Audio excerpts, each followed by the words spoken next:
जिंदगी का सफर सुहाना हो, इसके लिए सावधान रहना जरूरी है। रोजमर्रा के आपाधापी में कुछ देर बैठकर सोचना समझना भी जरूरी है कि आपके आसपास क्या हो रहा है और जो कुछ हो रहा है उससे हमारी जिंदगी, हमारा परिवार कैसे प्रभावित हो सकता है। इसलिए हॉर्न बजाकर बाखबर करने वाली खबर जरूरी होती है। और आज की ये खबर हम सबकी जिंदगी से जुड़ी हुई है। हिंदी फिल्म का एक गाना है जो कि जाना पहचाना है कि जाना था जापान, पहुंच गए चीन, समझ गए ना। देखिए, यूपी के 3 इंजीनियर्स के साथ उस समय यह सच हो गया जब अच्छी नौकरी का झांसा देकर कबूतरबाजों ने उन्हें मलेशिया की जगह म्यांमार पहुंचा दिया। लेकिन म्यांमार पहुंचते ही उन्हें बंधक बना लिया गया, उनके साथ मारपीट की जाने लगी और साइबर ठगी करने के लिए उनसे 15 से 17 घंटे तक काम लिया जा रहा था। और जब वो इससे इनकार करते थे तो उन्हें इलेक्ट्रिक शॉक भी दिया जा रहा था। आपको बता दें कि बंधक बनाए गए 2 युवकों ने एक वीडियो भेजकर परिवार और सरकार से वापस लाने की गुहार लगाई है। लिहाजा ऐसे कबूतरबाजों के झांसे में आने से खुद सतर्क हो जाएं और दूसरों के लिए सावधानी वाला हॉर्न बजाएं।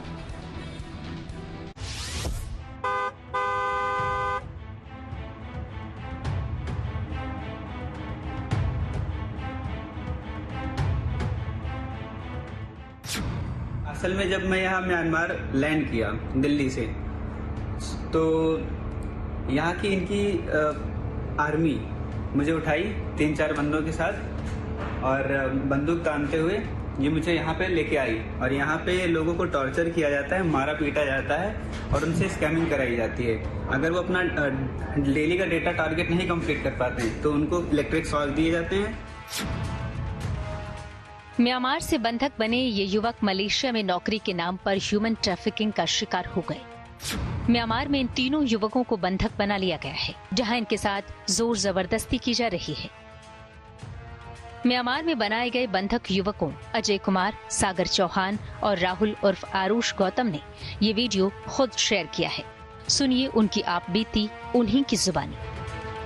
आप ये कह सकते हैं कि अच्छा खासा बुरा हाल बनाए हुए हैं, तो चाहे वो इंडियन एम्बेसी हो और चाहे वो यांगून की एम्बेसी हो म्यांमार। हो सकता है मेरे घर वाले पहुंचे आज या कल में, तो आप जितनी पॉसिबल हो कोशिश करिए मुझे यहाँ से निकलवाने की। साइबर स्लेवरी के शिकंजे में फंस चुके अजय इतने निराश हैं कि उन्हें उम्मीद की कोई किरण नहीं दिखाई दे रही। मुझे पता है कि ये एम्बेसी वगैरह ना इतनी जल्दी यहाँ पे कुछ करेंगे नहीं, और आप मैं क्या ही बताऊं, बस बताने को यही है कि वर्स्ट कंडीशन एकदम सबसे बुरी वाली। इतना ही नहीं, इनसे 15 से 17 घंटे काम लिया जा रहा है और जबरन साइबर ठगी के धंधे में धकेल दिया गया है।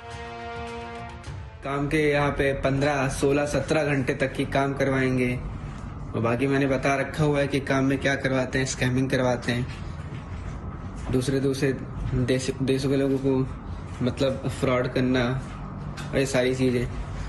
तो इस बात को आप थोड़ा सीरियस लीजिएगा, चाहे वो एम्बेसी में वीडियो दिखाई जाए इंडियन और चाहे यांगून में, तो जल्दी से जल्दी मुझे यहाँ से निकलवाएं। और जब ये इनकार करते हैं तो इन्हें इलेक्ट्रिक शॉक दिया जाता है, जिसकी वजह से ये बेहद डरे हुए हैं। मेरा दोस्त, मैं और पंकज, बस 2 ही हैं। बाकी आप देख सकते हैं कमरे में कोई नहीं है।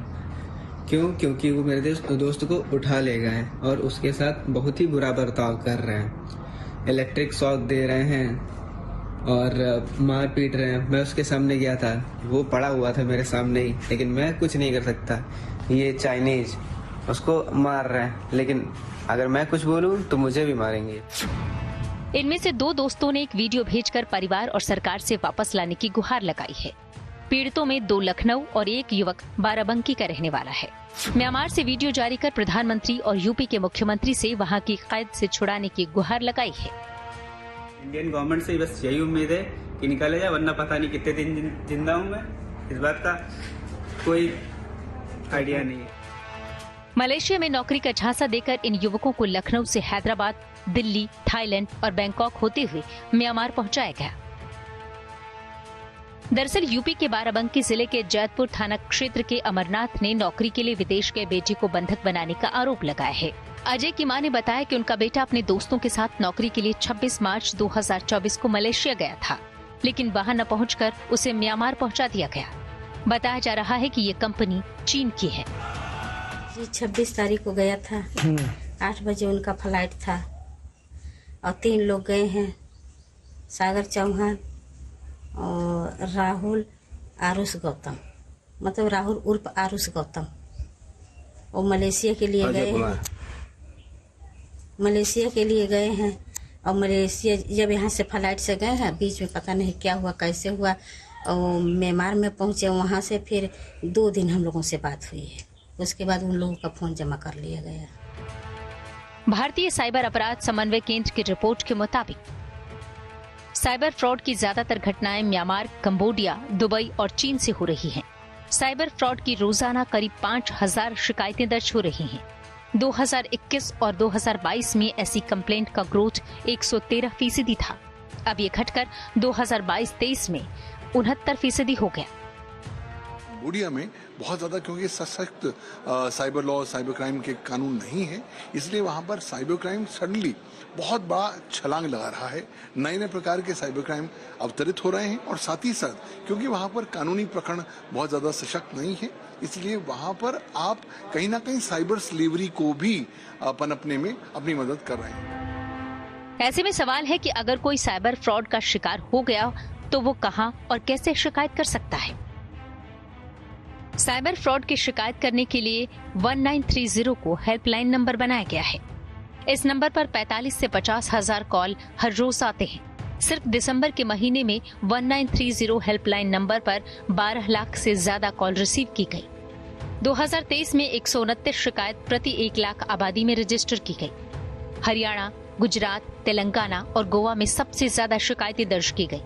इस समय देश भर में 99.9% police station crime and criminal tracking network and systems से जुड़े हुए हैं। इनमें 100% डायरेक्ट FIR रजिस्टर कर सकते हैं। पिछले कुछ समय में ऐसे कई मामले सामने आए हैं। कबूतरबाज भोले भाले युवकों को अच्छी नौकरी का झांसा देकर उन्हें विदेश ले जाते हैं और वहां उन्हें ऐसे दलदल में झोंक दिया जाता है जहां से निकलने का कोई रास्ता नहीं होता। लिहाजा ऐसे कबूतरबाजों और साइबर क्रिमिनल्स से खुद सतर्क हो जाएं और दूसरों को भी सावधान करने के लिए हॉर्न बजाएं। बाराबंकी से Syed Rehan Mustafa, good news today.